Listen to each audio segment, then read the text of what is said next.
So, Merry Christmas and Happy Hanukkah, you guys. Happy all of it. Happy winter solstice. Happy winter times. Happy Pearl Harbor Day.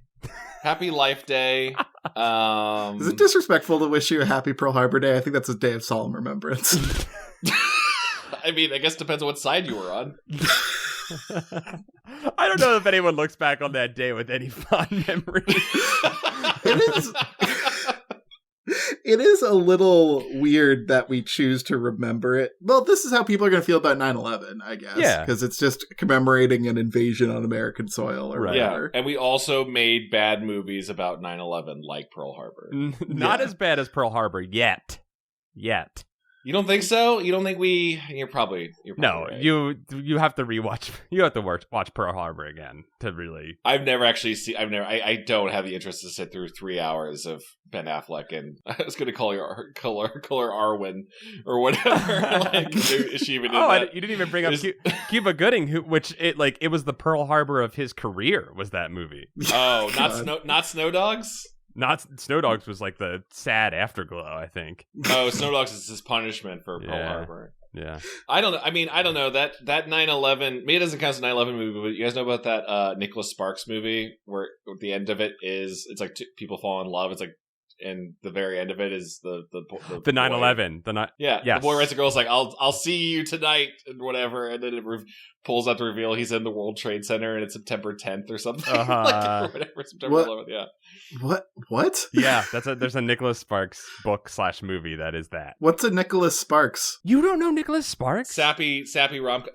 By the way, Kevin, this is really embarrassing because we're going to start reading Nicholas Sparks books on this podcast. Okay, so he's about on the same level as R.L. Stine, is what I'm hearing. Yes. I mean, Nicholas Sparks wrote "If I'm a Bird, You're a Bird." So okay, is that like a Dr. Seuss thing? I can't even remember what Nicholas Sparks book has 9/11 because they're all just. I'm looking up these names. They're all called like The Return. Aren't Nicholas Sparks books also secretly like Christian books too? They have an aura of Hallmark, if that makes sense. Definitely. I think half of them probably have become Hallmark movies. And if not directly, they have influenced the entire genre of Hallmark movie. So through context clues, I'm kind of synthesizing this is sort of a Walmart bestseller sort of author. Mm-hmm, okay. Mm-hmm. Some Wine Momlet, perhaps? Yes, or absolutely Wine Mom. Yeah, sure, totally. Okay. I think Dear John is the one. Based on my quick Googling, Dear John ends with a reveal that John is in the World Trade Center. Okay, all right. Right before 9/11 happened. I just have to pop in, too, while we were talking about this, I had to pull up Cuba Gooding just to make sure that we were in the right sequence, and he did do Pearl Harbor 2001. Listen to this. Wait, Cuba Gooding did Pearl Harbor? He did. That's why he got blacklisted, is he was behind it. You gotta see the movie. You gotta see him do 1940s 9/11. Oh my god. 1940s 9/11 is really sorry. He did Pearl Harbor, and then he did Rat Race, and then he did Snow Dogs. Rat Race is solid. And then he did Snow Dogs, and then he did fucking a movie called Boat Trip, movie called The Fighting Temptations. Radio. He got nominated. Get this. I named those movies. Don't know any of those movies. All three. Oh God, Radio. Listen to this. I think I know Radio. All three of those movies, he was nominated for a Golden Raspberry for Worst Actor in all three of those movies. Yeah, Radio's that like I Am Sam, like I'm gonna get an award for playing someone on the spectrum. Right. Very poor taste. He's not a bad actor. He doesn't deserve those raspberries. Those are just bad roles. He's an incredible actor. That's the thing. I liked him as O.J. Simpson's fine in American Crime Story. That was fine. I thought he did a great job with that. Cuba Gooding, if you want to come on the podcast, clear a good name. Open We'd invitation. love to have you, Cuba, and you can talk about the role you played in Pearl Harbor. Now I'll never come on. It still really sounds like we're accusing him of a war crime. Sure. Is it slander if it's so improbable it's not true? I just want to have Cuba Gooding on so that you can tell us what went wrong during Pearl Harbor. Yeah. I'm sure he'll clear the air. What would he have done differently about Pearl Harbor? Well, by some metrics, Pearl Harbor was a success. Again, to back to Chad's first point. Depends on what side you're on. If Pearl Harbor was a StarCraft map, that was a well done Zerg rush. Oh yes. If you were Michael Bay, it's a success in your career. Box office wise, massive success. It's true. I'm so sorry, everyone. I don't know. We fucked up. Pearl Harbor, we fucked up. But whatever you celebrate, I hope you're having a good one. We didn't talk about holidays at all. We talked about. I know. Well, this the beginning of the holiday season starts with Pearl Harbor. I was gonna ask, do you guys have any notable gifts? Like powers or abilities? You know what? I'll leave that open to your interpretation. Okay, sure. One year, I think this was for Christmas. One year, our mutual friend Satchel Drakes bought me beard oil and a beard comb. And wow. Whenever I have to do something fancy, I put on that Burroughs beard oil. Oh, yes. And it makes my beard go in the same direction. And like, I've been using this little bottle for years, and it's still like over halfway full. That's wonderful. So it's an eternal bottle of beard oil. Yeah. It's like an elven gift. It is like an elven gift. It's Limbus oil. Yeah. So Satchel Drake's good gift giver, Good job, I have to say. You know what? It's funny though, like you get a gift like that from somebody and you're like, what's wrong with me? What did you identify that was wrong with me that you felt needed fixing? That you gave, they gave you the tools to fix it. See, I know what's wrong with me.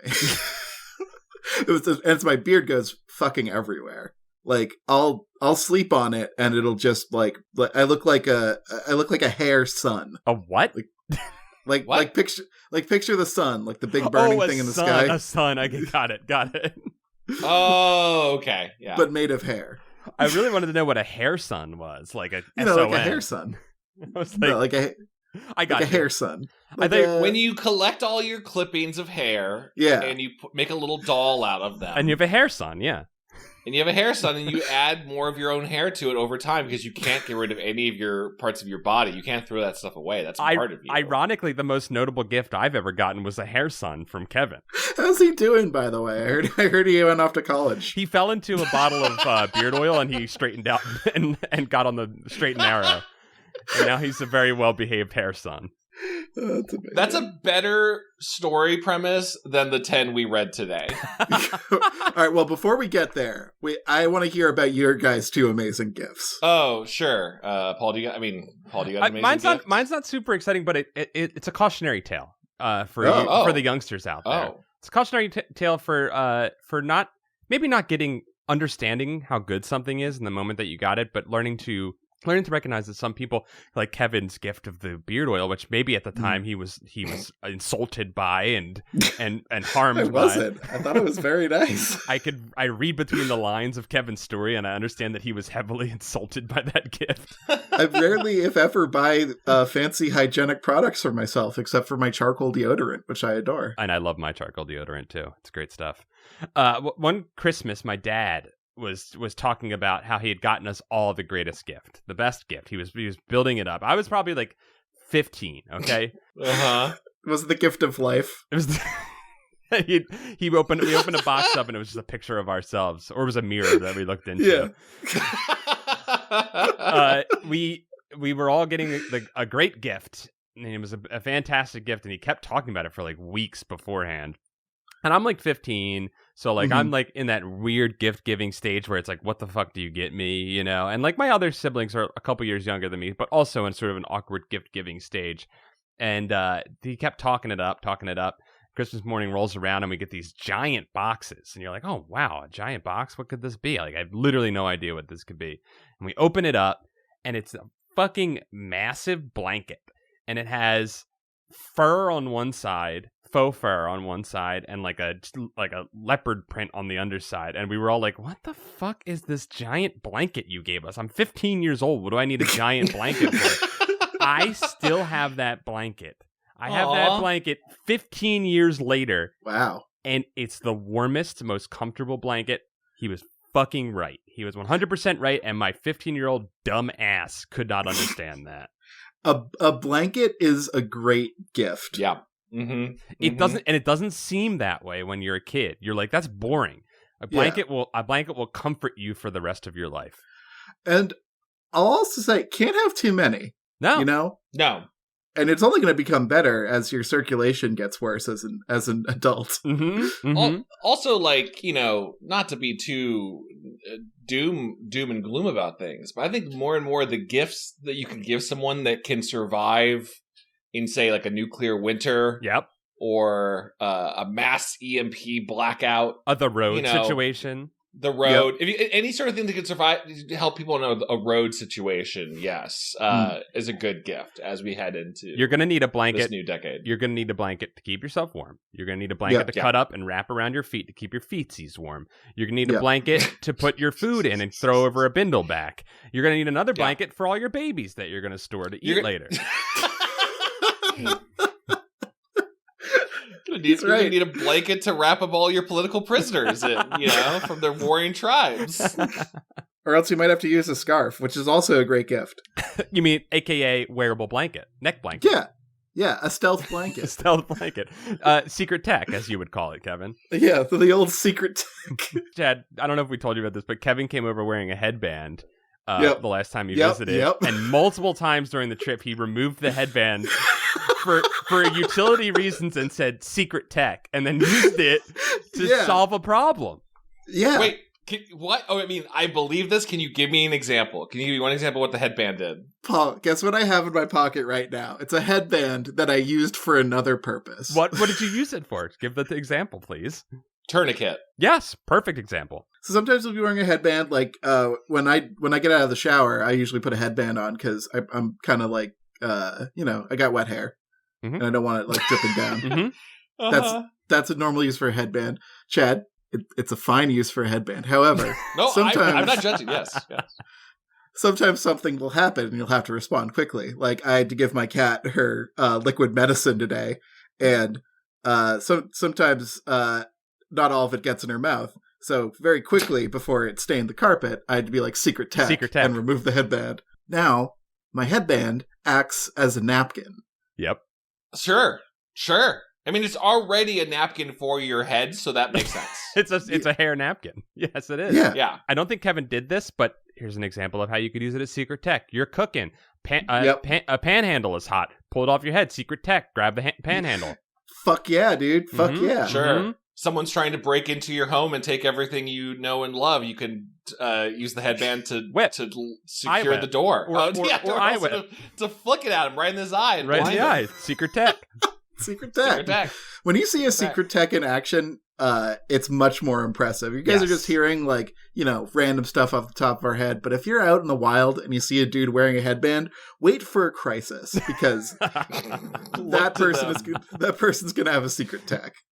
This is the Kevin Cole Hitchhiker's Guide to the Galaxy towel. Yes, right. Yes. This is essentially absolutely that principle. And I like Kevin said, I was blown away each time it happened while he was doing it. I'm sometimes ashamed at what a cartoon I am, but not today. Today I'm a little proud of what a cartoon I am. That's cool, man. I like that. Could have used you for... I'm not even going to say it. If Pearl Harbor had more... The headband would have come off, and I would have whispered under my breath, "Secret tech." Secret tech. And then you somehow, you Captain America flick it at all of the oncoming kamikaze planes and take them out before they could crash. Chad, what's your favorite gift? Well, this is such a broad question. I think what my brain went to is a bit of a sad story, my friends. Oh, jeez. I have a star. I wasn't called like a star-crossed gift. But a lost gift. Oh, no. When I was a young boy, I'd say this was a year or two after Toy Story 1. Oh, okay. I don't think I asked for this, but my parents or someone at a family gathering gave me a very nice Buzz Lightyear toy.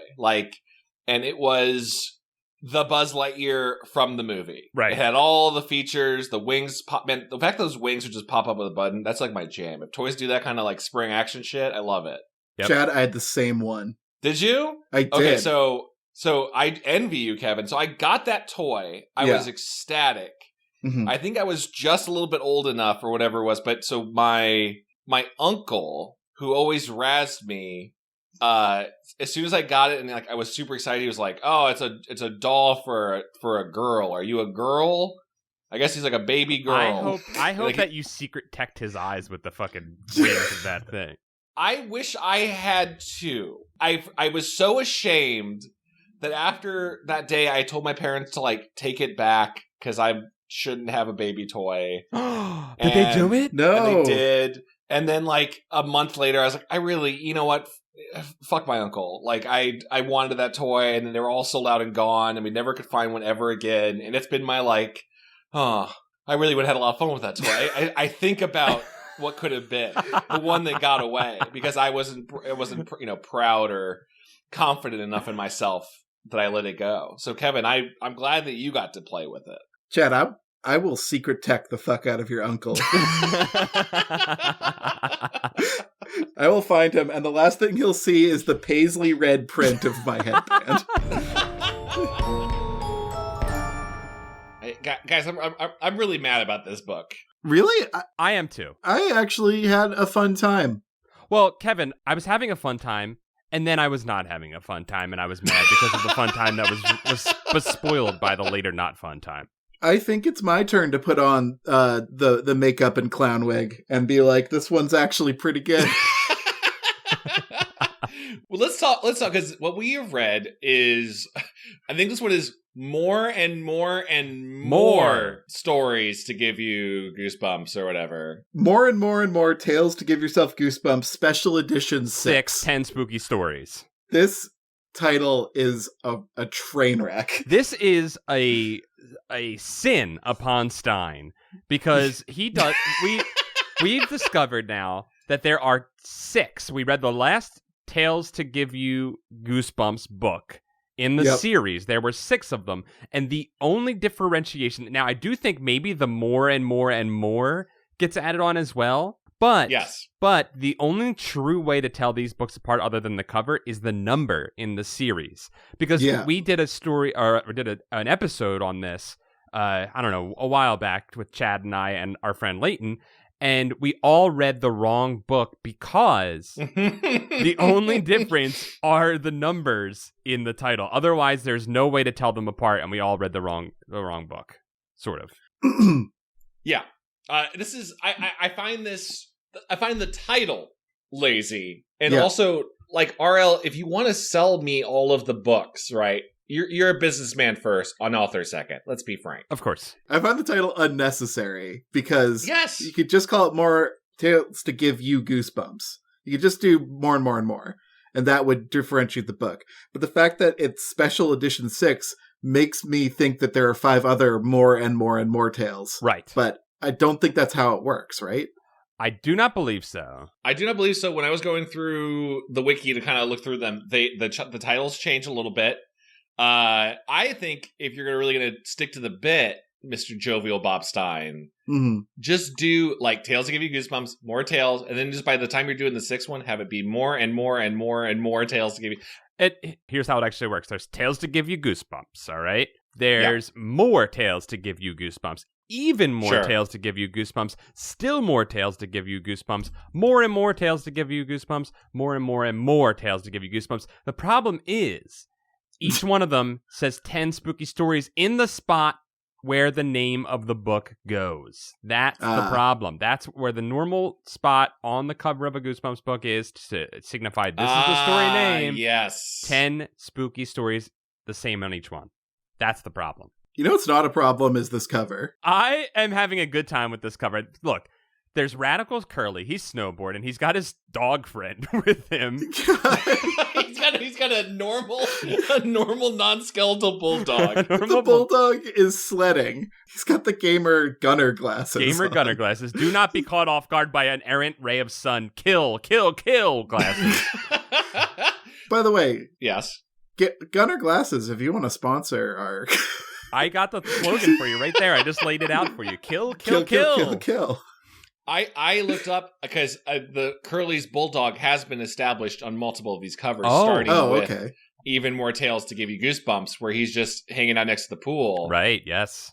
The dog's name is Drool. Love it. That's good. Yeah, that's cute. Yeah. I'm into it. This is my first Goosebumps short story collection. Sure. This is only our second, right, Chad? I mean, technically, here's the thing: we've each read different ones, so there are so many of these collections out there for us to read. Much like the Nutcracker Nutmare, I don't know how much time the Nutcracker Nutmare. Yeah, Nutmare. Nutmare. I don't know how much time has passed on any of these.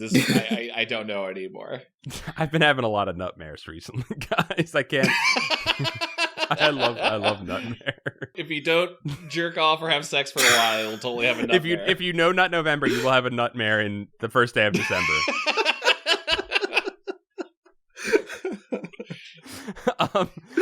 Real quick before we move on from the cover, not only is there the radical image of this snowboarding Curly, there's another Curly. We're blessed with two Curlys on this cover. Curly with Matrix glasses on, properly sitting on a chair, reading us a book with a cuppa, with a nice warm cuppa in the upper left-hand corner. Is Curly's about to offer you the red pill? Yes, Curly. Yeah. He's about to wake your ass up from your Nutmare. Fuck yeah.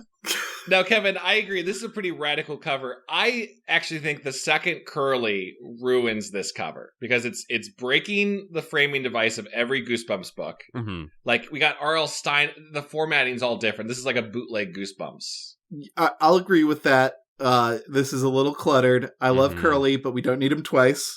Disagree, but okay. Yeah, which Curly is the real... Which one's modern time Curly? When I look at this cover, is Curly on the red pill chair? Is he the frame? Or is he telling me about a time that he went snowboarding? He is letting you know that the snowboarding Curly is stuck inside of the Matrix. I believe he's being the crypt keeper. Like, we're meant to assume that Curly is presenting these stories to us in an anthology sort of style. Right. Mm-hmm. Okay.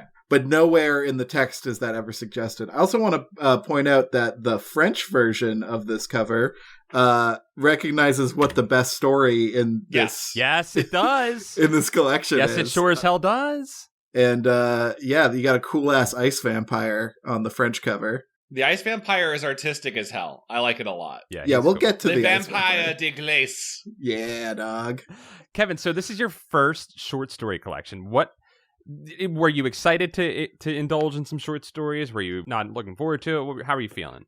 I knew it had the chance of becoming a parade of horrors with very little accountability between stories. And it was only sort of that. It was mostly like fun, you know? Yeah. I liked that if a story was kind of shitty, we just bailed out of it in a couple of pages. Like, yeah. I always liked reading short stories, and I always liked writing short stories, but something about them in like school made them seem like low class. They never make you read like a collection of short stories in English or whatever. No. Well, you don't have room, Kevin, in a short story for like 12 pages about dwarven history. Which right? is fine. You can't fit that in there in a short story. I mean, you can fit like a page or two in there. I mean, you Sure, gotta have some dwarven context. It's fine. The closest you'll get in school to a short story is like a novella. They'll throw like The Pearl at you, right? They'll be like, "We're gonna read The Pearl." They'll show like, or we're gonna read this fun one called The Lottery, yes, or whatever. The Lottery Lottery is a short story, and that's a good short story. Short stories are good. I love reading short story collections. We were talking about Welcome to the Monkey House on Camp Goosebuds, which is a Kurt Vonnegut short story collection, which is amazing. I've always really liked short stories, and I really did like this book, even though, you know, they vary in quality. As is to be expected, I think what the short story does for RL in this book and other writers, which is something we will get to, what it does really well is the kids do not have to be fleshed out. He does use the kids to his advantage for storytelling purposes occasionally, and he does a good job with it. But for the most part, the horror, and this is like a short horror film too, the horror gets the front load of the narrative, right? Like the horror is what we're dealing with. It shows up, it scares us, it gets out, it's done. You know what I mean? Yeah, I feel like this is where R.L. Stine's title first writing strategy works really well, where He's just trying to give you a brief vision into a world. And in some of these, he doesn't even tell the full story because you can just make up the rest of it in your head. And that's great. Like, don't bother telling the boring part of the story. Like, just tell the good parts. And starting off with Don't Sit on the Gronk. Oh, yeah. We get a nice Gremlin story to start this off, right? This is RL. Yeah, this is definitely RL's either ode or slam on Gremlins. Maybe by making fun of the premise. I don't know. This is so 90s. It's painful because we have Kooshballs, Walkmen, and Gremlins references. I think Gremlins was 80s, but yeah, still. but sure, but yeah, still, it had already been established in the zeitgeist, right? But the fact that the monster is essentially a bio Kooshball is incredible. This is a good, it's a good first one. It's a great start. We start off with the boy. I don't remember his fucking name. It doesn't matter. So Brad.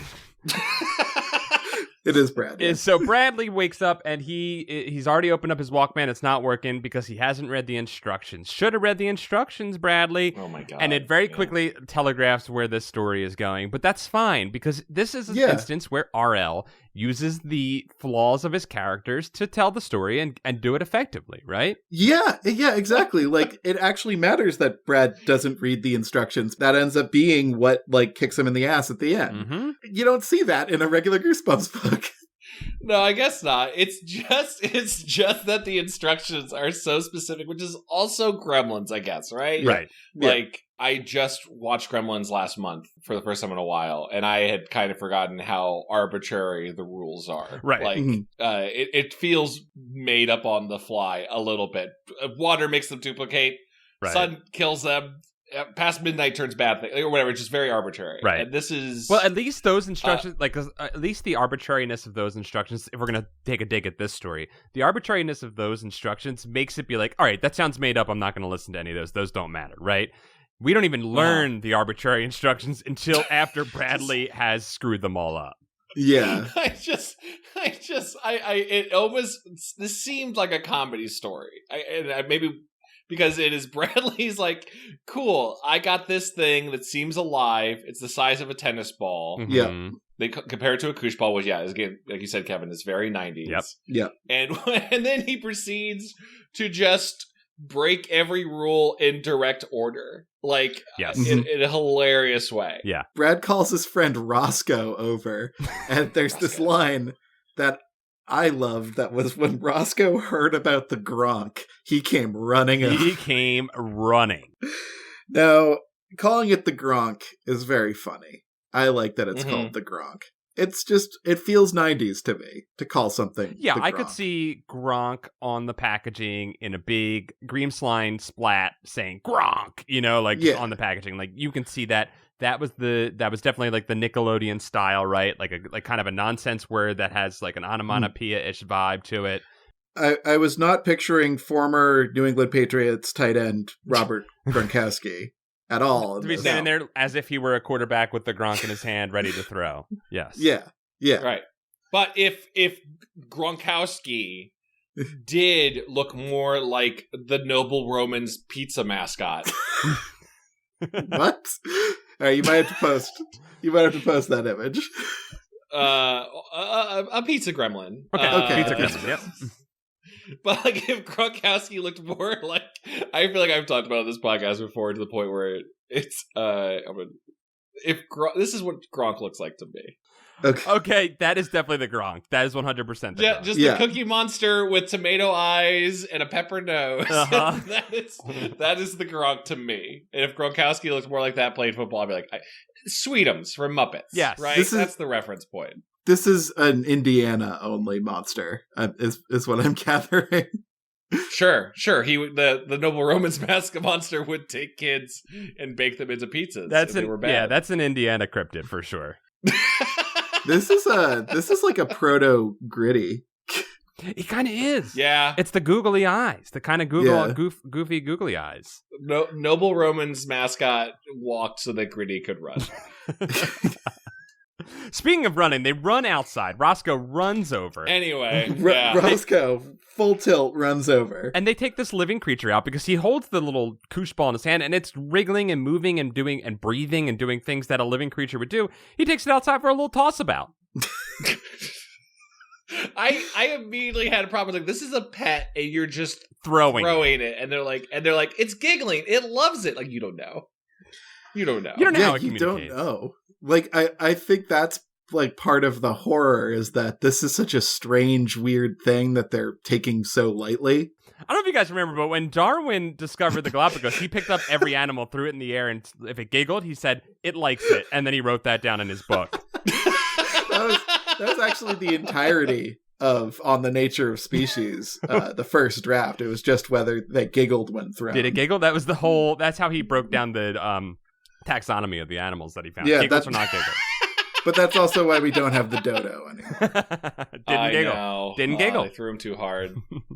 So they throw the Gronk around, and they're just like, they're hacky sacking it at this point. And as they notice, like, oh, it's getting heavier and bigger. And it comes like a bowling ball size, and then it's like a beach ball. And they're getting too tired. They can't throw this thing. It's taking on too much mass. Mm-hmm. Yeah, it's like a medicine ball by the end. Yep. Mm-hmm.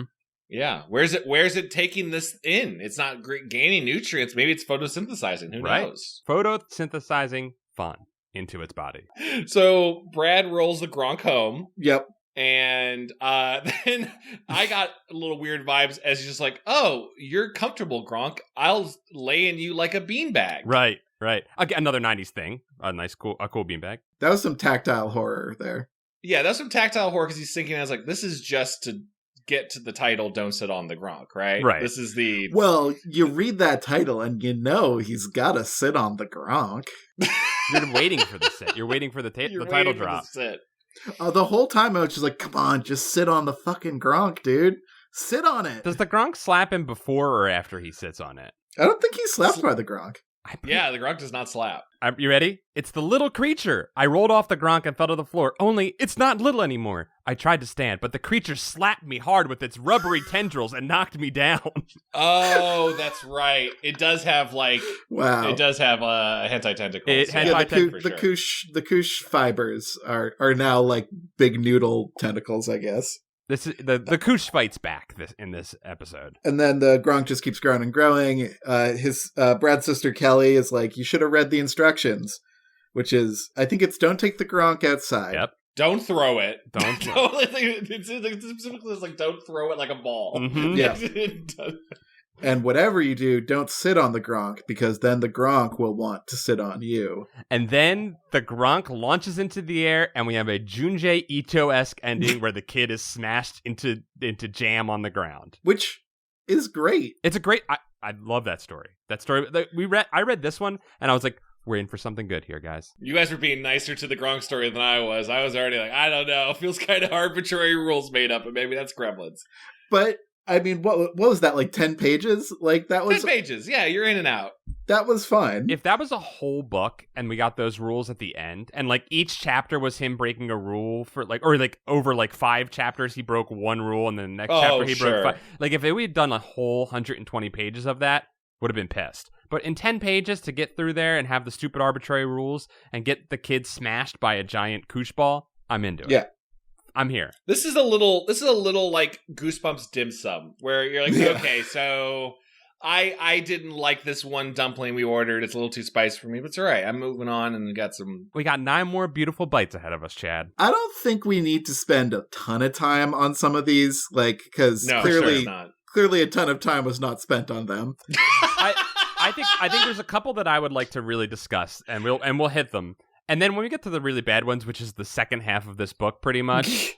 Yeah, we can just sort of blaze through those. It started to feel like RL was filling page counts with the second half of some of these. Yeah. The last story in this book, and this is the keep, the people that are waffling, that are waffling. I don't know if I'm going to listen to this episode. The last story in this book is a fart. Is the fartiest story I've ever read by R.L. Stine, and we'll get there. It's maybe his best story ever. The second story, Nutcracker Nightmare, is, I think, a skip. honestly. The only I thought this one was pretty good. I thought it actually had a good scare. It's a pretty scary idea. It captures a feeling pretty well. Like, Yes. RL had to go see like the Nutcracker or something and was bored to tears and decided to make a horror story out of it. But it's a curse story without any kind of like payoff to what the kids had done, right? So like, girl and her parents are invited by their teacher to see the Nutcracker, and very quickly the girl is like, I hate this like loan out dress I have to wear for my cousin. Mm-hmm. Yeah, this is gonna be boring. I called the teacher who invited us Miss Boring. She's her former babysitter. Yeah, babysitter, and Miss Boring is like, oh, we're gonna have to teach you some patience, and she keeps like tapping her watch to a clock that seems like a wristwatch or clock that seems magical in a way. Mm-hmm. Yep, and very quickly it's just, oh my god, we've been here for who knows how long. I'm aging. My mom's hair is turning white. You say very quickly, but this seems like a writing exercise to be like, how do I impress upon my readers that this character is bored? And I thought it was effective though, because it reminded me of being in church where everything takes longer, especially Christmas Mass when you're like, all you can think about is when I get home we get to open presents, right? But Christmas Mass drug on, and it was an extra half an hour long because of whatever reasons.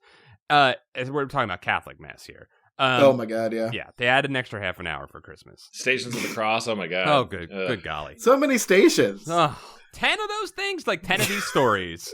Jesus fell again? God damn it. I know the rule of 3 is a thing, Jesus, but you don't have to do it. Not on this day. Does that make myrrh the punchline of gold, frankincense, and myrrh? Myrrh is the wacky one. It doesn't even have the K sound in it, Jesus. But King's does, so I guess it works. So I thought I'm with you, Kevin. This is an exercise in boredom, but I think he does a good job of writing out how slow. I could hear the things like the discordant like opening of an orchestra warming up, like like I could hear that like slowly unfolding, and the curtain slowly opening. I thought the writing was evocative enough here. It's boring in that nothing really happens, but I think it's effective in making you feel what this character is feeling in the moment.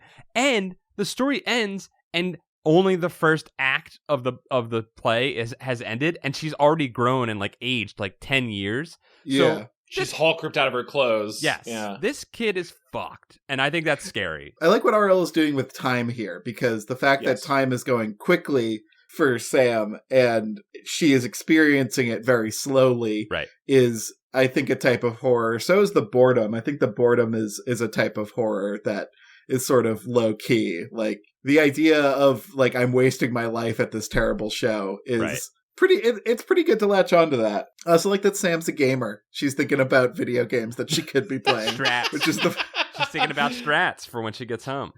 Yeah, there was a couple of things in a longer book that would have paid off, where like she has to memorize a poem for class. Mm-hmm. Yeah, and so like in the full feature film of this, right, that would have been cut to 20 years in real time. She's still at the play, and she's like scrawled the poem into her flesh because it's the only thing she knows or whatever. It's like Memento. Yeah, yeah. You could do like a World Inside the Pillow thing with this, where like she lives a whole lifetime in this theater as the you're referencing Adventure Time, the Adventure Time episode. That's actually referencing an older Chinese story called The World Inside the Pillow. I didn't know that. Yeah, it's the same thing that The Inner Light is referencing in Star Trek. Oh, that makes a lot of sense. It's funny, like my mind went to, because I was with you, Paul, where I thought this one had the most potential for like actually being a scary story, even if it didn't nail it, because if your story is about, a character being bored, I'm kind of bored. Mm-hmm. But I was thinking about my favorite SCP. Yes. The wiki is I looked up to remember the number. SCP-1733 is my favorite one, and it's a like a video cassette, a VHS of a basketball game that I don't know if you guys ever read it. It's between the Celtics and the Heat. Okay, and it is a tape that every time the people at SCP watch it, it's the playback of this game. But as they watch it, every time people in the tape become aware that they're on a loop. Okay. Kind of thing. So like the second or third time, they just like you're reading their notes of like the fifth time we played it back. Players stop the game because they swear they've played it before. Right. And playback 27, they stop the game and start to talk on the court about what's happening. Mm-hmm. Playback 62, they there's riots going on in the crowd, and factions have formed, and a religion is made, and they try to kill the Miami Heat. And like it's a really interesting idea of it's a Twilight Zone episode, right? Of like, oh god, we've done this before. I could see that with the story. I think Brian David Gilbert did a similar like thing with like the people in the recording realizing they're trapped in a recording. He did like a he did last year, I think, or maybe this year. He did a cool little video that was like that, just a little flash horror kind of thing. Yeah, I really love SCP-1733 is my favorite like fun horror fiction I think I've read on that website. I've got it up to read later. I'm excited to read it. I'll say this, we're gonna wrap this one up. I just think we start this book, RL kills 2 within the first 2 stories. I'm here for it. Yeah, I don't mind Nutcracker Nightmare so much. I'm just sort of like, well, you captured the feeling of being bored, and he did it in an artful way. I'm not just like doing an undercut thing, but I don't really want to be bored. I think it's smart that he placed this early on, because if this was like later in the book, we wouldn't have liked it as much. I agree, and I think that this book is front loaded with the best stories. I think he wanted the kids to feel happy in the first, be into it for the first couple, and then when the bad stories hit, they were like, "Well, I read like half the book, so I'm okay with this." You know what I mean? Yeah, I think if you're like reading it at the library or at the Scholastic Book Fair, you might get through the first couple, and you'd be like, "Okay, yeah, I get it. I could buy this." Yeah, that's why he does like the weird sequences at the beginning of his books, like the Tentacle Dream Monster or whatever. Yeah. Like it's to hook you in if you're at the Scholastic Book Fair. Yep. He's right. He's fucking right. Shit. Pardon the pun, but I thought this next one was the coolest story. Kevin, it was a real chiller. I had an ice time. It was a piece of art because of sculpture. The Ice Vampire, which Ice Vampire is interesting. I actually thought this was a ghost-ridden one. I almost threw my book when I read the title The Ice Vampire, because that is the coolest combination of words I've ever heard. I know, it's dope. And it ultimately ends up being a pretty cool creature that he invents. I like it a lot. I would steal, maybe not this exact concept, but I would steal the phrase Ice Vampire for like a D&D encounter or something like that. Yeah. Sure. If I'm cuddled up in bed with the lady and she puts her like cold feet against me to warm up, I'm like, "You're a goddamn ice vampire." I'm gonna say to her. Mm-hmm. I think that this was cool. I think the idea of elementalizing vampires, almost like how dragons have different colors, like I love the idea of there being different elemental vampires. That's so cool. Me too. Yeah, because that implies the existence of a blood vampire, which is standard vampire. I'm a blood vampire. It's a normal classification of vampire. So this one's a weird one in that it's written in third person. Yeah, that's why I thought this one was ghost ridden. Was it broke the narration? Okay, yeah. We do get another third person story in here as well, but this is a little interesting to see a third person story. But again, that's what's good about all these short stories, is it gives RL a chance to stretch and try new stuff. Right. Our protagonists are Billy and Sam. We get another Sam. There are several repeat names in this book. Yep. Billy and Sam are in an ice sculpture competition, and they carve a gigantic ice cobra, which is rad as fuck. Sick. Yeah, sick as hell. Mm-hmm. Mm-hmm. But they lose to Bram Stokeman. Bram Stokeman. Which is like, you read it as an adult and you're like, fuck you, RL. And then, but as a little, but as a kid, you're like, I get it. And that's fun. Okay, I'm all right with it. It's fun. I love Bram Stokeman. I hope there's a Wikipedia entry for Bram Stokeman. If Bram Stokeman is not considered a character in the Goosebumps universe, I quit. Yeah.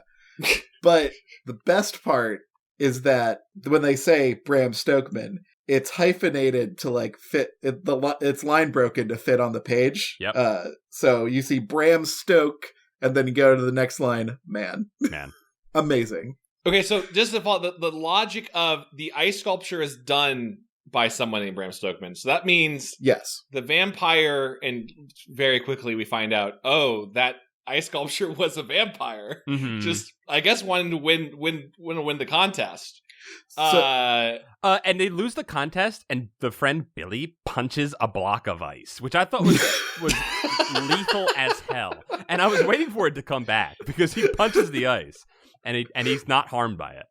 Love it. They decide to cool their jets and go get some apple cider after losing. And I like how the park empties out at this point. Yeah.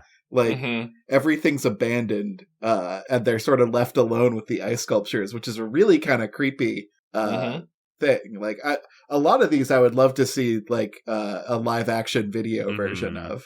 But especially this, and they're attacked by the ice vampire. Oh, no, not to skip over. I thought the cool first thing the book did was they look for the sculpture and it's gone. Yeah. So this is like The Shining where the shrub things are moving. You're like, oh shit! And instead, in its place, is a girl that one of them recognizes. This is exactly like my neighbor. Very creepy, yeah. And she is now a frozen statue. Like, that's cool. Yeah. They think it's a sculpture at first, but they're like, they see the eyelashes. Yeah. And the eyelashes are captured in ice. It's too real. Very cool. The vampire shows up, and I love this line. The vampire laughed. A cold, wet laugh. That's a nice creepy line. It's a creepy line. And if it sounded like that, I would have been freaked the fuck out, what Kevin just did. I love that RL found adjectives other than sour. Because if he had laughed a cold, sour laugh, I would have been upset. A cold, sour laugh. It fell to its hands and knees and laughed a cold, sour laugh. So this ice vampire, I like that it doesn't even seem to have to bite you. It just needs to, like, touch you like Morbius, the living vampire. It starts chasing them and saying, heat. And it chases them all the way home. They try to hide. And they think they get away, and they go to sleep. And they wake up the next morning, and they're eating breakfast. Sorry, can we just talk about that moment first? And I know we need to spend time. I just love that they're very clearly aware this ice vampire is going to kill them, right? They start to get, like, one of them gets frozen, and they run away, and there's this whole stuff with the vampire, like, trying to get in. I assumed it was because of the vampires couldn't enter rule, but that's not true. Nope, not true. And then it just, because it's a short story, they just go to bed without having the vampire been defeated at all. Yeah. And so the next morning, they're like having breakfast, like, oh, your sister's outside taking care of the icicles. Like, I'm sure it's fine. I'm sure this whole thing just blew right over. We're good. Yeah. But one, it's cool that the vampire sucks heat instead of blood. Yep. I like that. Yeah, it's cool. And it's pretty kid-friendly. The other thing is when the vampire attacks, again, it's either Billy or Sam, who gives a shit. Billy thinks to grab one of the icicles because that would be like a stake through the vampire's heart. Yep. That's cool. Yeah, it's a great idea. There's a lot of good ingenuity. I was a little upset, Chad, to your point about the vampire not following the vampire rules of getting in, because it seemed that way. It was like, oh, cool, they'll be protected by staying inside. And then he breaks through the window after his sister's being attacked. They rescue her. They bring her inside. The vampire shows up in another great scene where its face just jumps into the window and starts to laugh at them through the window, which is a scene that I would like to see in a live action, like you were saying, Kevin. It also, I think it should mention that it froze the window with its touch to kind of like shatter it. I'm like, okay, that's cool. Yeah. Should have probably done that last night, vampire, but that's fine. Right. That part's dope as shit. And then they whip out Chekhov's hairdryer. Oh my god, it's so great. But they set it up. Again, another moment where the sister's annoying trait is utilized well. Yeah, they figure out that they just have to blast him with the hairdryer, and he seems to love death. Like, he seems to love it when they hit him with the hairdryer, and then it melts down, and everyone laughs and high fives each other. Mm-hmm. And I was like, okay, well, that's a pretty neat wrap up. And then, guys, God damn it, a giant ice vampire cobra shows up. Okay, so that is the point that I'm like, that sucks. Why did you put that in here? Yeah, me too. They lost me there. What are you talking about? That's cool as shit. Here's why I don't like it. Because it was implied that Bram Stokerman made this vampire. What did he do? Did he make all of them come to life? Is that what they're implying? That he went around and touched all of them, I guess? Yeah. All right, fine. I'm with you, Paul. I thought they did a cool thing of adding, an ice vampire is an unrelated creature that is used in this ice sculpture event to like easy pickings. Right. Pick up some kids or adults and eat them, get their heat. Yep.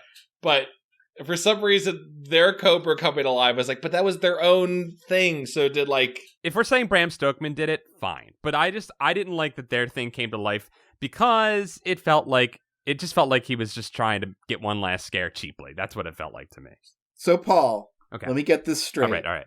You're saying a giant vampire cobra made out of ice is not cool. It is cool. Because it sounds like you're saying a giant vampire cobra made out of ice is not cool. I just want to make sure you know that's how you sound. I know. I'm being taken out of context here. Paul, I want to jump in to defend you as your attorney. I would argue that if all of the details were the same except for the boys hadn't carved the ice cobra themselves, if there had been another cool sculpture, they got second place. Yes, yeah, there should have been super fucking lame, super lame, like what two 12-year-old boys would have made, a super lame ice sculpture, and then the cool cobra, and they're like, that one's gonna win, and then the vampire wins. Yeah. I don't know why you guys are hung up on the carving nature of the thing. You could have like a monster that brings statues to life and you wouldn't be like, well, he didn't carve it himself. But but Bram Stokerman would be that guy. He would be he has animation magic. Maybe Bram Stokerman whipped up an even cooler cobra while they were arguing. Okay, and he's like, I'll show you a cool fucking cobra. Fair. All right. All right, he's right. In a different one. He got first place, and he turned around, and he fucking decided to dunk on these stupid children. All right, I agree. Ice vampire. Nope, the ice vampire rules. There's nothing wrong with it. I rescind my complaint. I'm gonna die on this ice hill. I'll do it. I'm sorry I got cross with you guys. I felt strongly about the giant ice cobra. I think if the vampire had just been suckling on the heat hair dryer because he loves the heat, mm-hmm. and they're even like, he's our friend now, and then the battery died, and they were like, uh-oh, and that had just ended, I would have been fine there. That would have been a fine ending for me. Chad, I do like your idea of turning the ice vampire into a mummy muggy or whatever. Yeah. He's just kind of like numbing it, and he's just like eating off of the heat, and they're like, he lives with us now. He's fine. Yeah, I'm into friend vampire. I think that's a cool idea. Next one, not great. Holly Jolly Holiday, first real trip up, I think, in this story. Man, we're going wildly different directions here, and I love it. Breaking us apart. It's splintering the group. I think this is probably, Ice Vampire is the coolest, but I think this might be the best conceptual one. Okay. All right. I like that it's a body horror story, and sort of a mind horror story, because the idea of this one is there is a Christmas tape that, when inserted into your VCR, turns you into the cutesy characters. Right. This is an SCP style story where there's a begotten tape that will transform you, and that's a cool idea. I do agree with that. It's like a little bit of like a Ring situation, right? But I don't know. It just kind of you see where it's going, and it's fine. And like the one part I did like of this was so essentially this kid, I think her sister shows up and with a tape of a holiday special she doesn't like. She turns off her wrestling show to watch it. And not even the wrestling brought you a little closer to this, guys. The ending, it did, and then it lost me with it. Actually, the wrestling imagery at the end was kind of funny. I think that it was okay. All right, we gotta talk about. That's kind of a good goof. Yeah, this is, but the tape is a Holly Jolly Holiday. Holly Jolly Holiday. That's the.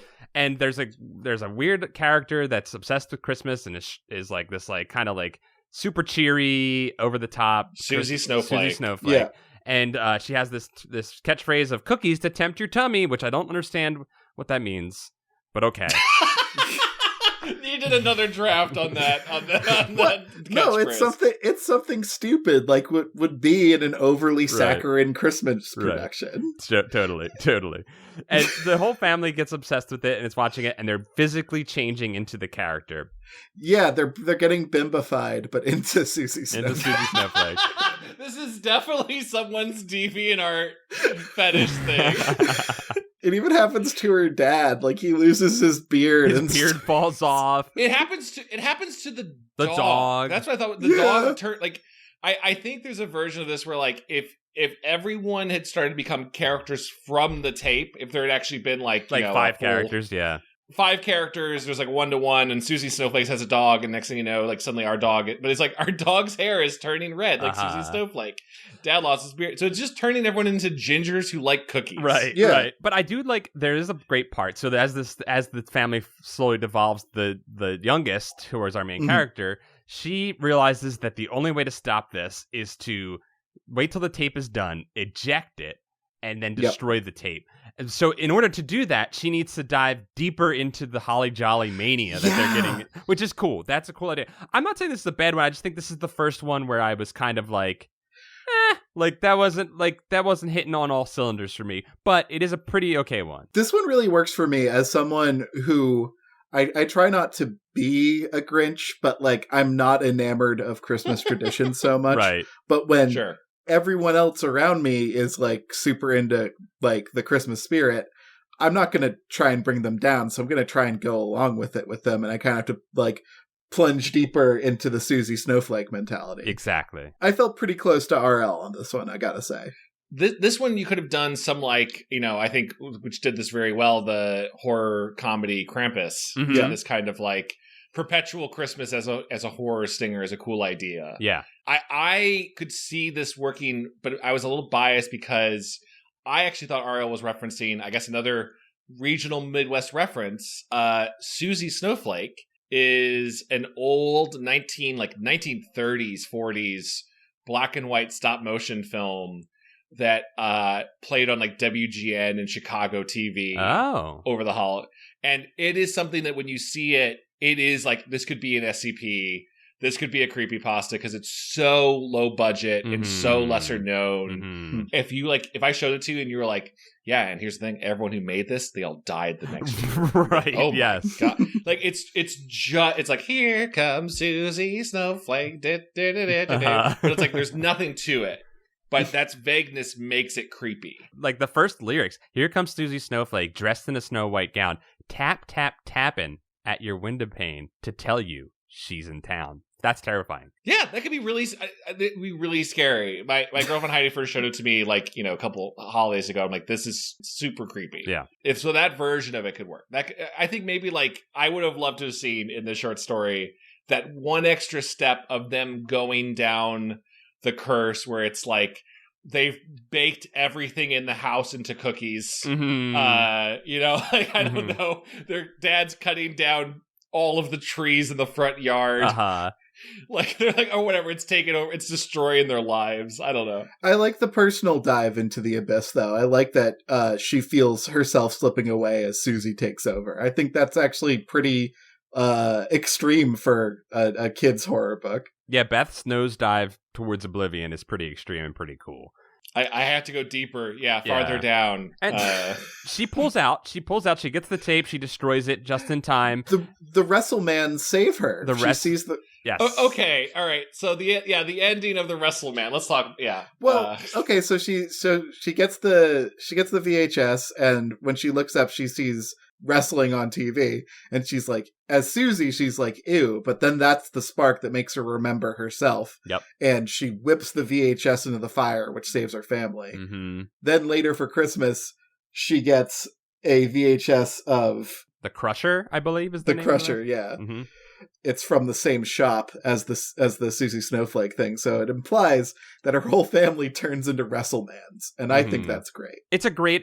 The ending is fantastic because you get this great image of them all preparing to like top rope jump onto each other and destroy each other with Crusher moves, and that's fun. Yeah, that's a fun ending. But you guys are adding that though. That's why I like that idea. Well, that's the fun of the short stories, Chad, is like you get to make up the rest of the story in your head. He doesn't tell you the dumb, boring parts that you can just make up.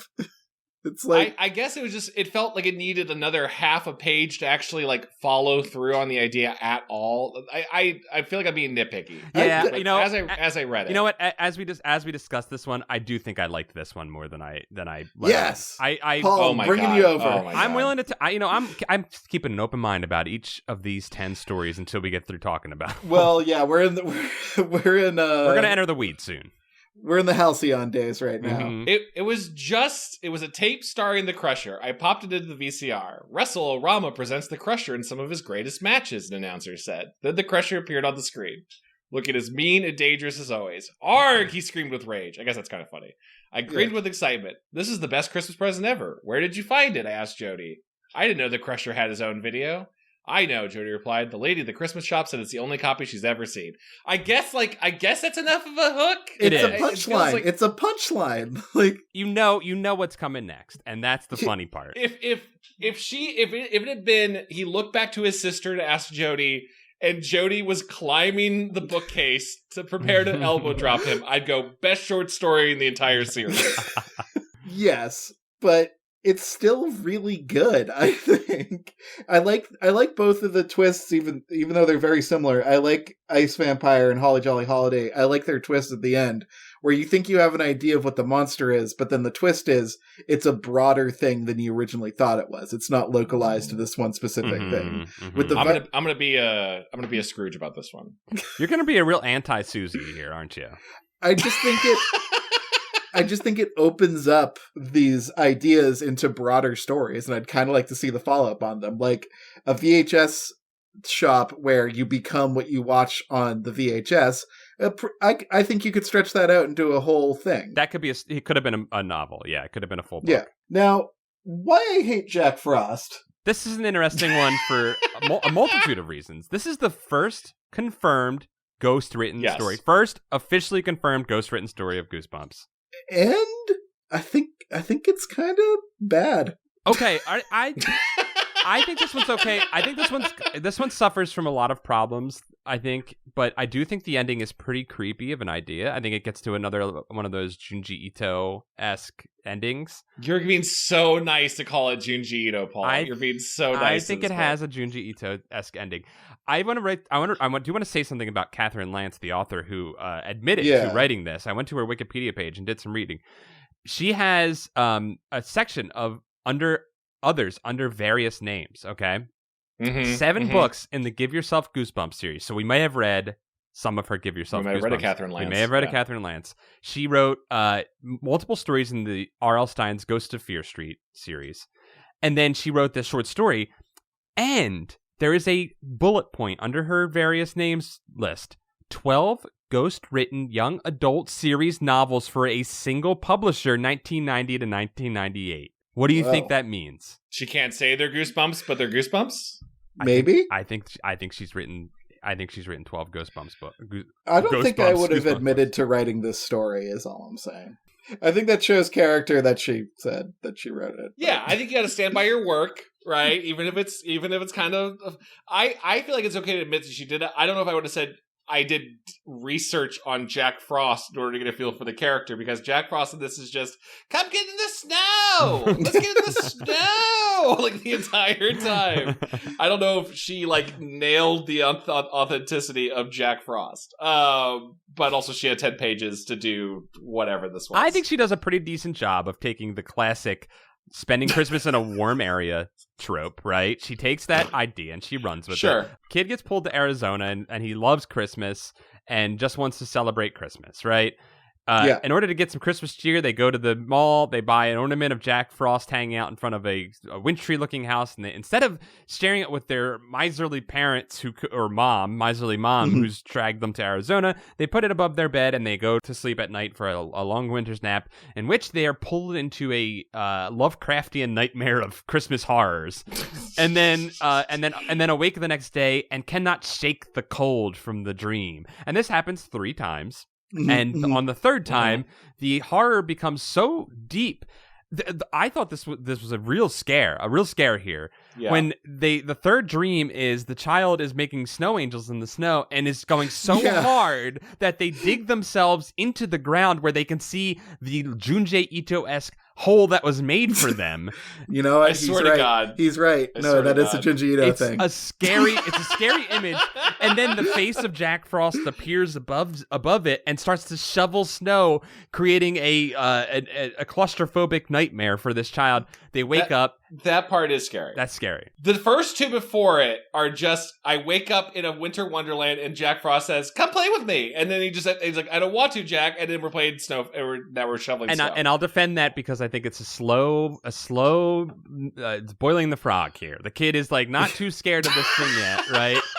And they slowly get this kid pulled into this nightmare with Jack Frost, and you slowly, in the second one, you see Jack Frost as being a little fucked up. They push him down the hill and send him careening towards a cliff, but they wake up in time. And then the third one is the true snow terror where they're in that hole, and then the kid throws out the ornament. Yeah, and this is where I think this takes a really creepy turn. Then they think they've solved their problem. They go to sleep. Jack wakes them up, and they're trapped in this cold hell that Jack has created for them. And they try to go to sleep inside of the dream, and we get this dream within a dream sequence where they wake up and they can't stop feeling hot no matter what's going on in the real world, only to discover that Jack Frost has now wrapped them so tightly around its Jack Frost finger, that they can't even think about how to get out. And they grab the ornament they think is the ornament they threw away, only it turns out to be a small ornament of their home in Arizona, and now they are trapped forever in Jack's hellscape. Pretty good reason to hate Jack Frost. It's a good reason to hate Jack. The twist is what you thought was the dream, which is Jack Frost world, is actually your reality. And the dream was you going to Arizona, I think. I think Jack has utilized dark magic within the dreamscape to trap the child inside of the eternal torment that Jack has set up. You guys are giving these guys so much credit in this episode. Chad, it's called reading between the lines, okay? It's called critical thinking skills, all right? These are what these books are meant to exercise in young, curious minds. You guys are yanking my chain. You know what? You're yanking my Jacob and Marley chains right now, and I'm going to bat with this one. I'm trying to change hearts and minds on this. Paul, you've changed my heart and mind on this one. Thank you. You're right. You're right. Oh my God! All right. Then I bring to the court Exhibit 6. Let's see. There's no way you are going to defend Marshmallow Surprise. Chad, I knew you, of all of these, you would have the biggest problem with this one. It sucks. I hate Marshmallow. It sucks. It's Marshmallow Surprise is dog shit, and for that, I kind of enjoyed it. What is going on? It's not good. It's not a good story, but it's a story that like forgets who its audience is until the very end, and then sort of writes a new twist. Marshmallow Surprise, I have never been more sure, was just written one draft down on the page as it went, and we just wrapped it up and never looked back. See, I'm sure an editor said, "Hey, you realize your audience is kids, right?" And he's like, "Oh yeah, I guess I'll write a new ending because to it." It's kind of a cool idea of this neighbor that is being tormented by children getting her revenge on the holiday was kind of cool up until the end. That sucked. Okay, so like it's kids. 3 kids break an old woman's mailbox. Mm-hmm. Yep. Right? They're fucking around and they found out. Yep. And she invites them over for some hot chocolate, and it's just kind of a like, oh, is she mad at us? Right? Like, is she? It's a stranger danger situation. Absolutely. Because it is legitimately scary to think of a woman poisoning children with her hot cocoa, taking advantage of their gullible and trusting nature. Mm-hmm. Her poison that she reveals, I guess she doesn't even say like I'm a witch or sorceress or anything, just the marshmallows in the hot cocoa. There are no marshmallows in the hot cocoa. But it is called sorry. The hot cocoa is called Marshmallow Surprise, and the kids ask where the marshmallows are, and she says, "You'll see." Yep. Sorry, I forgot that the hot cocoa is turning. At first they're just her bones into marshmallows. Yeah. Yep. But then it's like all of them are turning into marshmallows. Well, maybe. No, because The twist on top of the twist is that these 3 kids are all werewolves, and they hate it. Fuck her and shit they up. Rip her to pieces. It's dumb. I hate it so much. It was going in a cool direction, and if there was a different twist in any way, it could have been good. It was going well until that twist happened. I think turning your bones into marshmallow and you can't walk anymore, and then she's just like, I'm going to eat you, or like, I don't know. So that would have been fucking scary. The kid should have like marshmallow walked over to her and then globbed around her and then pulled her into the cauldron of hot chocolate, and then they should have all become marshmallow surprise together. You know what I mean? I love it. I think this was a weird, kid power move. It was. To be without the werewolf twist, this is just a morality tale about why you should respect your neighbor's property. Yep. But, if you're a child, that's not a very interesting story to you. So he's like, fuck it, they turn to werewolves. That's not Bart Simpson cool, so it's not going to work in the 90s.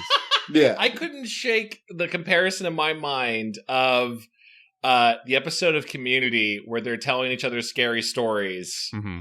To try to see who's a sociopath, and you're getting to see each of those characters through what they think is a scary story. Yeah, and Annie Edison, Alison Brie's character, tells a very sappy romance about a girl falling in love with a vampire, and then as a joke, it's a bad twist that Annie's like, but then the woman was like, I'm actually a werewolf that feasts on vampires, and then she kills and eats them, and it's like, haha, because Annie, doesn't. And Abed's like, that's not a good story. It's a bad story ending. And that's exactly what this is. Yeah. And that's exactly what happens, because the joke's on you. We're secretly werewolves. Fuck her up. I don't know. Maybe I like it. I don't know. If Abed from Community says it's a bad story, then I guess it's a bad story.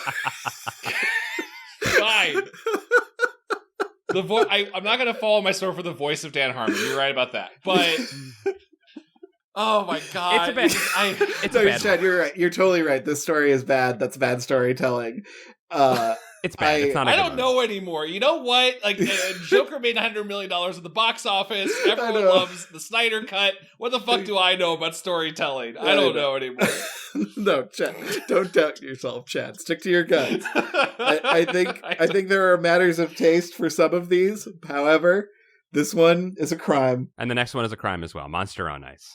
Oh, Monster on Ice. Paul, I could feel you getting excited for a hockey story. I was so psyched. There's a lot of hockey talk in this book, too. There's a lot of hockey talk. A lot of video games and a lot of hockey talk. It was appealing to all 3 of us in its own ways. This one, hockey story, cool. Except for Chad. Chad loves... Wait, the ending of this one I kind of liked, so let's talk about...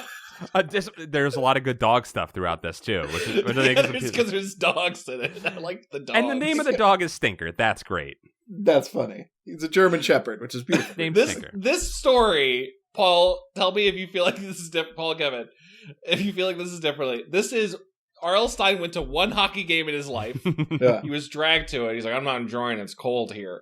And then he heard the announcer or someone say, that guy's a monster on the ice. And he's like, I got it. I got a story. And then he just kind of forced that into a short story. It's exactly what it is. And he gets a pair of monster ice skates, the kid, and they say, be a monster on the ice. He puts them on. He gets angry, turns into a monster on the ice, almost kills his friend in a fit of monster anger. Playing some flyer hockey, being a Broad Street bully. And he learns his lesson, demonsters himself by taking off the skates, takes them home, and tries to hide them away so that he won't commit the same crime. Comes home later, and his sister has put them on their dog Stinker, and their dog Stinker has gone crazy.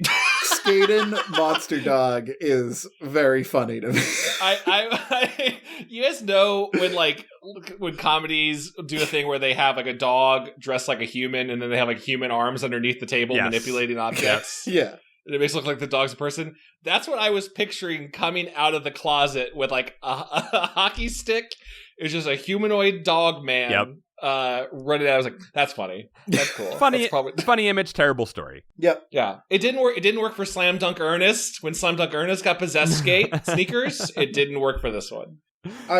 This one felt like the shortest one too. There is that one scene where there's a heartfelt apology, which seemed kind of sweet for once. It's a bittersweet note where his friends don't totally forgive him.